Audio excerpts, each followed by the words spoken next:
What's up? What's up? What's up? It's your boy Hips Too Smooth. All right. So we got Julio Jones versus Brown. All right. So what we're talking about today, do not let your disguise get you beat. All right.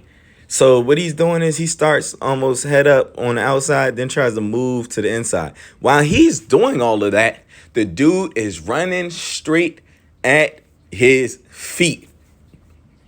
So this isn't smart. How do you do this? All right.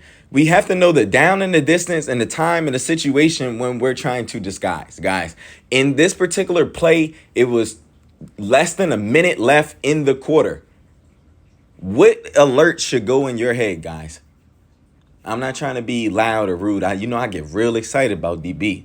All right. But alert that should go in your head, guys, is that, hey, shots to the end zone.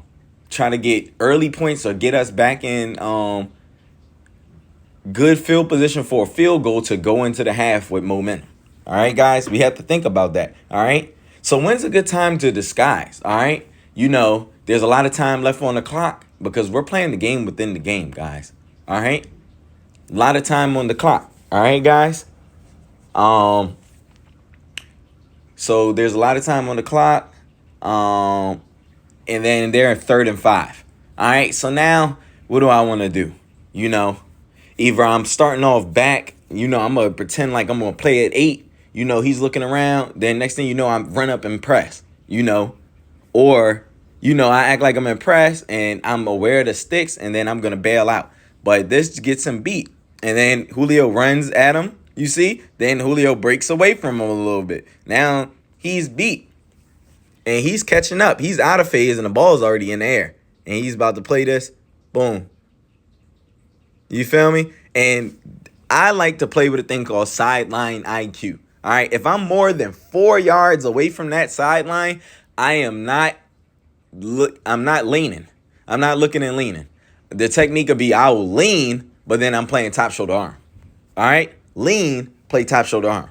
If I'm 4 yards, I notice all this stuff because you gets to a level when, hey, you're so good at the little things like, hey, keeping my eyes on his hips, lateral step, and staying on top. If I'm in off, reading the 3-step, getting my eyes back to my man, keeping my leverage. All right. All right. In zone coverage, reading the 3-step, then reading 2-1. After you master those type of things, you have to work on other things so that you don't get beat. It's a craft, guys. So, yeah, I know where I'm at. I can kind of see the field while I'm still running, like my peripherals. I'm very aware of my senses when I was playing, and I trained like that, guys. And then if I wasn't good at something like, hey, I'm going to work on sideline IQ, I would find a partner. This is why I say, guys, you need a sparring partner. Like my sparring partners through college, I will tell you all of their names. All right. You want to know? Tata and the Joker, Corey Roberts, no order, Delonte Hood at when we got James Mitchell when we was at Glenville too. When I got to Millersville University, I had Amir Lilliston, Justin Carter, no orders because I'm just saying it how I think. Mike Holland at one point, Roderick Perry, dudes that if I asked them any day after practice, they would stay after with me. No matter if they wanted to or not. They wanted to get to the calf early. They wanted to stay with me or not. They were there. Lil Mike. Then back home, you have to have a couple sparring partners because you always want to be able to work on stuff. Like if you can't get to the trainers that day, hey, I need to work on some stuff, guys. And I need a partner. I can't do it all by myself. Then you need to have a handful of quarterbacks, too, when y'all want to get out there on one-on-ones and stuff. Man, we got to play. We got to be smart so I can work on these things. So don't say, hey, man, that's too much thinking while I'm on the field. It's not. Because the more you train something, the more natural it becomes. Then it's not thinking. All right? So let's go over what he's done again. He should have stayed. These outside techniques, stay right there now. He played the snap, sees a 5-step. Get your eyes to your man. Pedal, open. As he starts to break your cushion, open.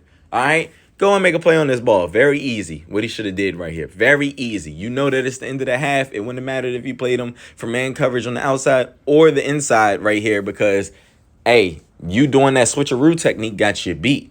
If you would have stayed in one or the other, he ran a 9 route, you were more likely to make a play on this ball. Now, some can say, hey, he should have played inside, then play inside in this situation. All right? It's the end of the half. It was like 20 or 30 seconds on the clock. And I'm guaranteeing you they were up. So they went down and kicked the field goal and they padded their lead a little more going into the half. All right? Stuff like that costs you the game. All right? If this wasn't for you today, share it to somebody. Make sure you're sharing. Guys, we love you guys. All right? Like, comment, and sub, man.